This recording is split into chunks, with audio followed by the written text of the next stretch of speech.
Assalamualaikum warahmatullahi wabarakatuh. Perkenalkan, nama saya Novita Nugraheni, dosen program studi akuntansi, Fakultas Ekonomi dan Bisnis Universitas Terbuka. Pada program studi akuntansi, saya mengampu mata kuliah, pengantar akuntansi, akuntansi keuangan menengah pertama, analisis informasi keuangan, dan artikel ilmiah. Pada kesempatan kali ini, saya akan menjelaskan mengenai mata kuliah pengantar akuntansi dengan capaian pembelajaran lulusan atau CPL, yaitu mampu menyusun, menginterpretasi, dan menganalisis laporan keuangan dan non-keuangan, termasuk laporan perpajakan, manajemen keuangan, dan akuntansi manajemen, sesuai dengan ketentuan yang berlaku untuk mendukung proses pengambilan keputusan. Untuk capaian pembelajaran mata kuliah pengantar akuntansi, yaitu mahasiswa mampu menerapkan siklus akuntansi untuk menyusun laporan keuangan dasar sesuai ketentuan yang berlaku. Untuk sub CPMK pada mata kuliah pengantar akuntansi, yaitu menjelaskan ruang lingkup akuntansi dan kode etik akuntan, menjelaskan siklus akuntansi, menerapkan konsep penyusunan neraca lajur dan penutupan pembukuan, menerapkan konsep penyusunan laporan keuangan atau financial statement, menerapkan pencatatan transaksi perusahaan dagang dan jurnal khusus, menerapkan akuntansi untuk persekutuan, menerapkan akuntansi untuk perseroan 1, menerapkan akuntansi untuk perseroan 2, menerapkan akuntansi utang jangka panjang dan investasi, menerapkan akuntansi manajemen 1, yaitu sistem akuntansi biaya pesanan, lalu menerapkan akuntansi manajemen 2, sistem akuntansi biaya proses, dan yang terakhir yaitu menjelaskan sistem informasi akuntansi dan pengendalian intern. Untuk deskripsi mata kuliah pengantar akuntansi, yaitu mata kuliah ini bertujuan agar mahasiswa mampu menyusun laporan keuangan sesuai ketentuan yang berlaku dan mampu menerapkan kode etik profesi akuntansi dengan mempelajari ruang lingkup akuntansi dan kode etik akuntan, siklus akuntansi, konsep penyusunan neraca lajur dan penutupan pembukuan, konsep penyusunan laporan keuangan atau financial statement, pencatatan transaksi perusahaan dagang dan jurnal khusus, akuntansi untuk persekutuan, akuntansi untuk perseroan, akuntansi utang jangka panjang dan investasi, akuntansi manajemen 1, akuntansi manajemen 2, dan sistem informasi akuntansi dan pengendalian intern. Pembelajaran dilakukan dengan membahas dan menerapkan praktik, kasus, dan solusi dalam proses akuntansi secara langsung maupun dengan menggunakan media. Penguasaan hasil belajar dinilai melalui proses dan hasil praktik serta tes. Untuk metode pembelajarannya ada dua, yaitu yang pertama asinkronus. Pada asinkronus, mahasiswa dapat mengakses Learning Management System Universitas Terbuka, lalu modul digital yang tersedia di ruang baca virtual Universitas Terbuka, lalu ada diskusi dan juga ada tugas. Selanjutnya yaitu ada sinkronus. Pada sinkronus, mahasiswa akan bertemu langsung dengan dosen melalui Zoom meeting atau Microsoft Teams. Lalu mahasiswa juga bisa berdiskusi interaktif pada saat itu. Untuk komposisi nilai pada setiap sesi, yang pertama untuk keaktifan sebesar 1,875% dan untuk kehadiran adalah 2,5%. Untuk bobot nilai keseluruhan, yaitu 70% berasal dari UAS dan 30% berasal dari Tuton. Sedangkan untuk TTM atau TUEP, 50% dari UAS dan 50% dari TTM atau TUEP. Untuk selanjutnya, mari kita mulai kelas ini. Oke, karena waktunya sudah menunjukkan pukul 8, mari kita mulai kelas pada hari ini. Assalamualaikum warahmatullahi wabarakatuh. Waalaikumsalam warahmatullahi wabarakatuh, Ibu. Selamat pagi semuanya. Selamat datang pada mata kuliah pengantar akuntansi di Prodi Akuntansi Fakultas Ekonomi dan Bisnis Universitas Terbuka. Perkenalkan, nama saya Novita Nugraheni. Saya yang akan menjadi dosen pada kelas ini. Mungkin kita langsung share screen aja kali ya, tidak berlama-lama lagi.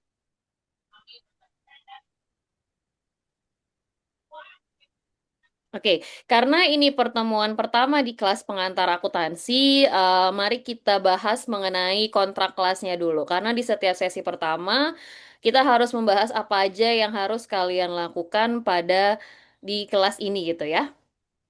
Yaitu yang pertama itu kalian harus membaca RPS yang sudah disediakan pada laman LMS-nya.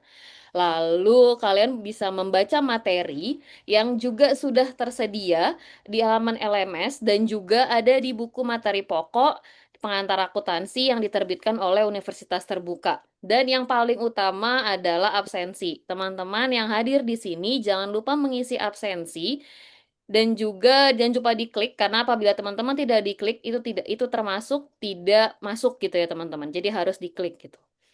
Tanpa berlama-lama lagi kita mulai aja kelasnya. Nah, untuk mata kuliah pengantar akuntansi di sesi pertama ini, kita akan belajar mengenai ruang lingkup akuntansi dan siklus akuntansi, di mana tujuan pembelajarannya adalah mahasiswa dapat menjelaskan ruang lingkup akuntansi dan juga kode etik akuntan. Nah, apa aja sih prinsip-prinsip dan praktik-praktik akuntansi? Mungkin di sini teman-teman taunya akuntansi itu cuma debit kredit ya. Padahal akuntansi itu lebih dari itu, teman-teman. Akuntansi sangat amat dibutuhkan di dunia industri ini. Nah, makanya akuntansi itu disebut dengan bahasa bisnis.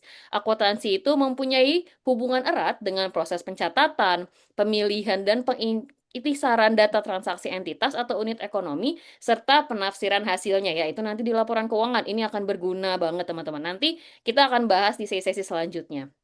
Nah, untuk definisi akuntansinya sendiri itu adalah akuntansi adalah proses pencatatan, pengukuran, dan penyampaian informasi ekonomi agar dapat dipakai sebagai dasar pengambilan keputusan atau kebijakan.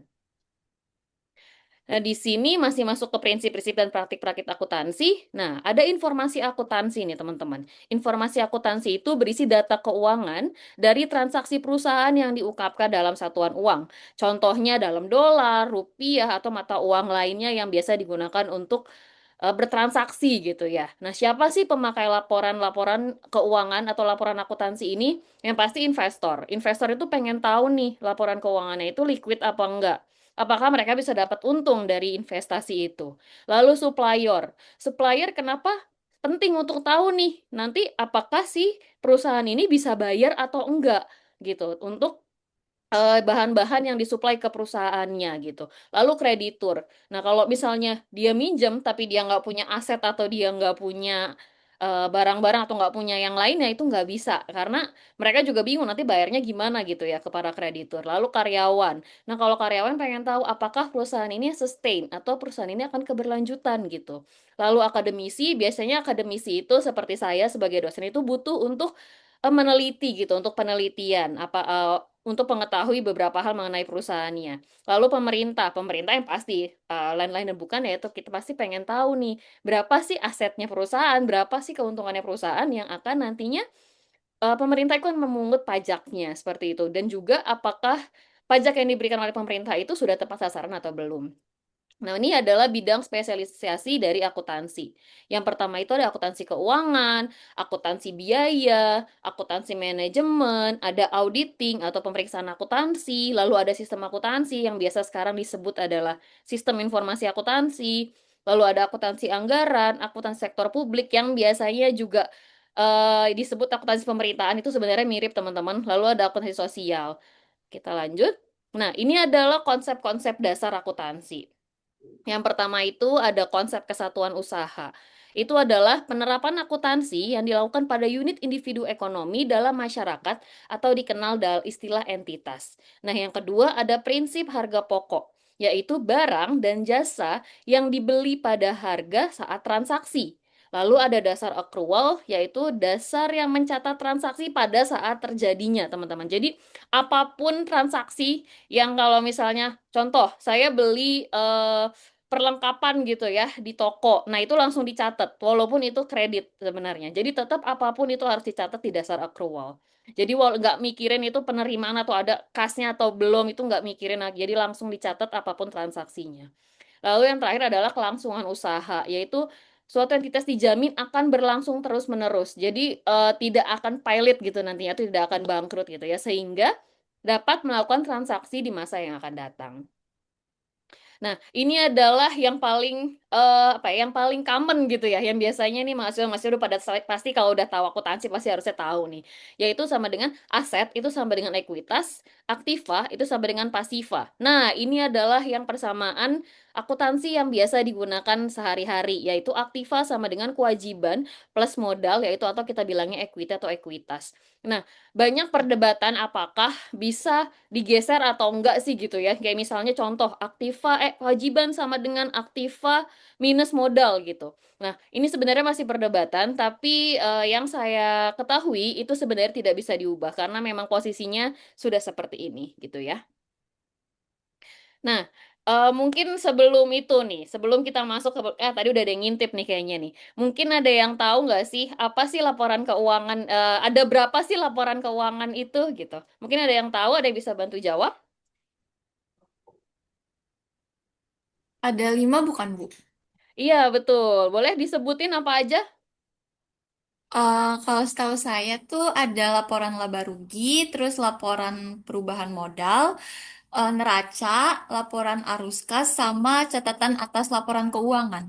Iya, betul banget Mbak Nabila. Boleh kita lanjut ya. Makasih, Nah, Bu.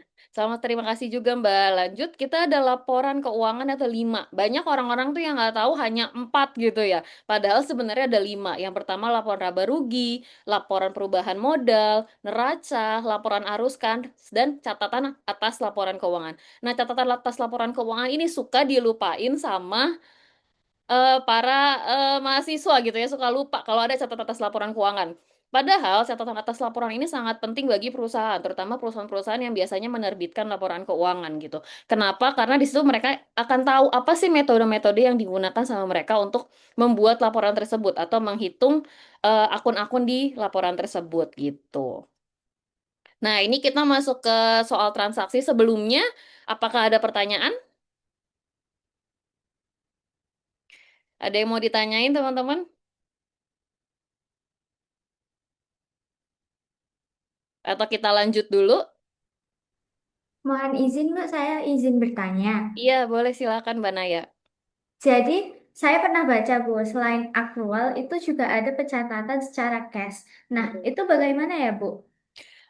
Ya, terima kasih pertanyaannya Mbak Naya ya. Jadi bedanya itu yang tadi saya jelaskan sebelumnya. Kalau accrual itu langsung dicatat apapun transaksinya gitu. Pada saat itu juga. Jadi biasanya ini kalau perusahaan-perusahaan itu mencatat itu biasanya dasarnya accrual. Jadi langsung dicatat, walaupun itu kredit itu tuh nggak itu langsung dicatat gitu ya. Walaupun secara kredit yang diterima gitu, misalnya perusahaan itu mendapatkan menjual barang, nah itu secara kredit tetap harus dicatat kalau mereka menggunakan accrual. Kalau mereka menggunakannya itu adalah metode cash basis, itu pada saat mereka menerima uangnya atau mengeluarkan uangnya gitu. Jadi harus ada bentuknya kas gitu, bukan hanya transaksinya aja gitu, bukan nggak boleh kalau kreditnya, jadi harus terima kas. Biasanya ini tuh dilaksanakan oleh industri-industri kecil gitu. Kayak misalnya contoh UMKM, biasanya mereka tuh langsung mencatatkan gitu ya, kalau misalnya mereka transaksi itu kalau ada uang baru mereka catat atau bahkan mereka kadang nggak catat sama sekali. Cuman biasanya kalau industri-industri kecil dan juga UMKM saat ini mereka sudah sangat amat paham mengenai eh, kas gitu ya. Jadi mereka biasanya menggunakan metode cash basis seperti itu. Sudah cukup, Mbak Naya? Ya, terima kasih, Bu. Terima kasih. Kita lanjut lagi ya teman-teman ya. Nah, ini ada contoh soal transaksi di akuntansi. Ada 7 soal gitu ya. Karena biasanya kalau misalnya teori doang nih mahasiswa tuh suka gimana sih nanti kalau ngadepin soal? Karena biasanya akuntansi soal-soalnya itu adalah hitungan ya, bukan soal-soal apa teori gitu ya. Jadi mungkin kita langsung aja ke soal-soal yang berkaitan dengan transaksi akuntansi gitu.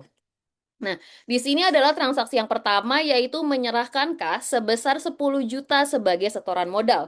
Berarti menurut persamaan akuntansi itu harus masuk di kas dan juga di modal. Seperti contoh nomor satu, di sini kasnya adalah 10 juta dan modalnya juga 10 juta. Jadi antara aktiva dan kewajiban dan sama kesedisikan aktiva sama dengan kewajiban dan modal itu harus balance. Kalau nggak balance biasanya orang akuntansi itu pusing gitu ya. Jadi harus balance gitu antara kanan dan kirinya. Jadi harus balance keduanya. Nah, jadi nih di sini kita tulis yang pasnya itu 10 juta, berarti di modal kita juga harus tulis 10 juta biar balance gitu ya. Lanjut ke transaksi kedua. Membayar sewa kantor secara kredit sebesar 800.000. Nah, di sini itu harus semua ini sepertinya salah. Jadi yang harusnya itu adalah secara kredit itu berarti membayar itu berarti di sini masuknya itu kita di Sebentar. Bentar sebelumnya saya cek dulu. Ya, membayar sewa kantor secara kita buatnya mungkin kita ganti soalnya gitu ya, jadi cash aja teman-teman. Jadi karena ini soal di sininya jawabannya udah cash, jadi biar lebih dipermudah gitu ya. Jadi membayar sewa kantor secara cash itu ada di kasnya berarti berkurang 800.000 dan modalnya juga berkurang 800.000. Karena di sini kita apa yang mengubah soalnya menjadi kas gitu ya, jangan kredit karena di sini soalnya biar teman-teman nggak bingung kalau diubah-ubah gitu ya. Lalu yang ketiga, kita lanjut ketiga, yaitu ada membeli peralatan kantor sebesar 3 juta rupiah secara kredit. Nah, di sini baru teman-teman masukin di peralatan itu sebesar 3 juta dan di utang dagang sebesar 3 juta. Karena dibelinya adalah secara kredit. Jadi harus balance, diingat ya. Harus kanan kiri harus diisi gitu. Lalu nomor 4, memberikan jasa kepada klien secara tunai. Nah, berarti kita dapat imbalan dong ya, kita dapat pendapatan nih. Berarti kas kita nambah sebesar 1.500.000 dan modal kita pun nambah sebesar 1.500.000 gitu ya. Lanjut nomor 5, meminjam uang dari bank sebesar 700.000 dengan menyertakan wesel. Berarti kita dapat uang 700.000, kita masukkan ke kas kita dan kewajiban kita itu menambah 700.000 karena kita meminjam gitu menggunakan wesel. Jadi masuknya di utang wesel. Lalu nomor 6, memberikan jasa kepada klien secara kredit sebesar 2 juta gitu. Berarti kalau misalnya memberikan jasa, berarti pendapatan dong ya buat kita ya. Itu masuknya di piutang dagang, teman-teman. Jadi bukan di kas lagi, berarti kita masuknya di piutang dagang karena mereka hutang sama kita gitu. Makanya kita bilangnya piutang dagang. Dan juga modal kita bertambah sebesar 2 juta gitu. Lalu nomor terakhir yaitu membayar biaya-biaya sebagai berikut. Yang pertama adalah gaji pegawai 800.000, listrik 200.000 dan biaya telepon 200.000. Kalau di kas kita langsung total teman-teman gitu ya. Kita langsung total yaitu 1.200.000. Tapi kalau di modal itu kita rinci ada 800, 200 dan 200. Di sini kita cek nih apakah balance gitu ya. 10.200.000 tambah 2 juta 12.200.000 tambah 3 juta berarti 15.200.000. Nah, di sini 11.500.000 ditambah 3.700.000 sama 15.200.000. Jadi kanan kiri harus balance. Kalau nggak balance, teman-teman harus cari di mana itu bedanya. Itu kadang nyari kayak nyari ke lubang semut gitu ya, atau nyari mungkin jarum, mungkin nyari jerami di tumpukan jarum atau jarum di tumpukan jerami gitu. Itu agak sulit gitu. Jadi kalau misalnya kadang hati-hati banget pada saat melakukan transaksinya gitu. Lanjut, ini laporan laba rugi itu biasanya mencatat biaya dan juga pendapatannya. Di sini ada pendapatan 3.500.000 lalu dikurangi biaya-biaya. Nanti totalnya adalah 1.500.000. Seperti itu. Kita lanjut lagi. Nanti ini bisa dilihat teman-teman, nanti akan saya share di LMS untuk materinya. Lalu ada laporan perubahan modal, di sini ada modalnya 10 juta, lalu dapat lagi 1.500.000, totalnya 11.500.000. Lalu di sini ada neraca, di sini adalah semua akun teman-teman harus masuk di dalam neraca. Di sini ada kas, piutang dagang, peralatan, kalau ada perlengkapan pun masuk di sini, ada tanah, ada bangunan itu masuk di aktiva. Lalu di pasifanya itu ada kewajiban dan modal, ada utang wesel, utang dagang atau utang lain itu harus masuk di kewajiban. Lalu modal, ada modal mungkin dari saham, dari modal biasa itu tetap harus masuk di pasifa. Gitu ya teman-teman ya. Dan ingat ini harus balance. Kalau nggak balance silahkan cari sampai dapat. Harus balance pokoknya ya. Nggak boleh nggak balance gitu. Lalu ini adalah laporan arus kasnya. Arus kas memang ada tiga teman-teman. Ada aktivitas operasi, aktivitas investasi, dan yang terakhir adalah aktivitas pendanaan. Nanti ini akan kita bahas di pertemuan selanjutnya. Bukan sekarang ya. Sekarang hanya teman-teman melihat gambaran tuh seperti apa sih gitu. Pada saat ya, apa mengenai si laporan keuangan ini gitu. Bukan yang satu-satu teman-teman harus buat. Nanti di sesi-sesi selanjutnya teman-teman akan buat. Nah, ini sebelumnya ada pertanyaan. Sudah jelas teman-teman? Artinya sudah jelas, Ibu. Oke. Terima kasih. Mungkin ya jangan lupa nih tugas ya. Kita pasti nggak mungkin tanpa tugas dong ya.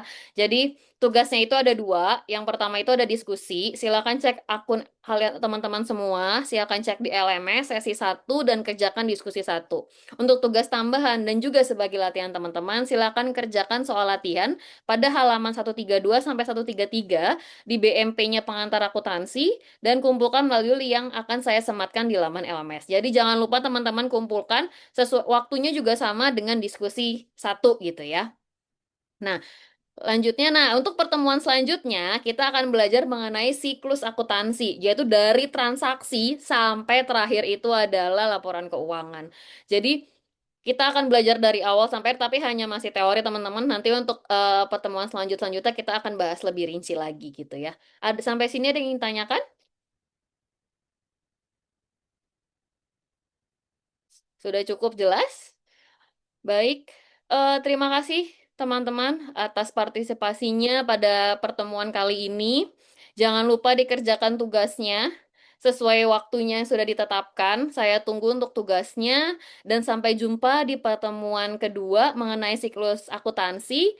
Terima kasih atas partisipasinya dan mohon maaf apabila ada kesalahan pada pertemuan kali ini. Wassalamualaikum warahmatullahi wabarakatuh.